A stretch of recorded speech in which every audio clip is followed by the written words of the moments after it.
Hi. NEET 2022 entrance എഴുതിയ നമ്മളിൽ പല ആളുകൾക്കും തോന്നിയൊരു കാര്യം, ഇപ്രാവശ്യത്തെ ബയോളജി ക്വസ്റ്റ്യൻസ് നമ്മൾ പ്രതീക്ഷിച്ച പോലെ അല്ലായിരുന്നു അല്ലേ?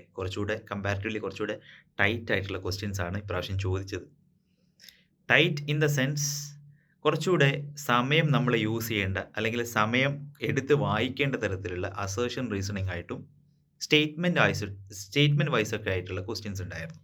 സോ ഒരു പരിധിയിൽ കൂടുതൽ സമയം നമ്മൾ ബയോളജിക്ക് സ്പെൻഡ് ചെയ്യുന്നു. കെമിസ്ട്രി കഴിഞ്ഞ് ഫിസിക്സ് എത്തിയ സമയത്ത് നമുക്ക് സമയം ആൾറെഡി കഴിഞ്ഞതുകൊണ്ട് പല ക്വസ്റ്റ്യൻസും അറ്റംപ്റ്റ് ചെയ്യാൻ പോലും പറ്റിയില്ല എന്ന് പല കുട്ടികളും പറയുകയുണ്ടായി. സോ സത്യത്തിൽ ഇപ്രാവശ്യം ബയോളജി ടൈറ്റ് ആയിരുന്നെങ്കിലും was there any out of NCERT question? The answer is no.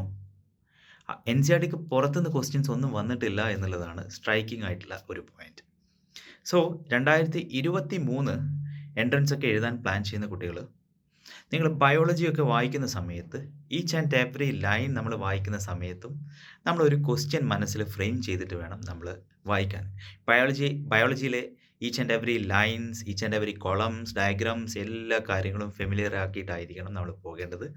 Questions ഏത് ലെവൽ വരെയും ചോദിക്കാം എന്നുള്ളതാണ് നമ്മൾ മൈൻഡിൽ അസ്യൂം ചെയ്ത് വെക്കേണ്ടത്.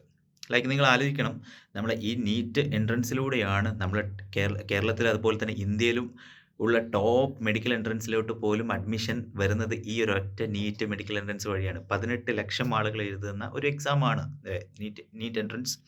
സോ ഈ നീറ്റിലൂടെ തന്നെയാണ് എല്ലാ സെൻട്രൽ ഇൻസ്റ്റിറ്റ്യൂട്ടിലോട്ടും അഡ്മിഷൻ വരുന്നത്. സോ ചില ക്വസ്റ്റ്യൻസ് എങ്കിലും ടൈറ്റ് ആക്കിയിട്ട് ആയിരിക്കും അവർ ഫ്രെയിം ചെയ്യുന്നത് ഒബ്വിയസ്ലി.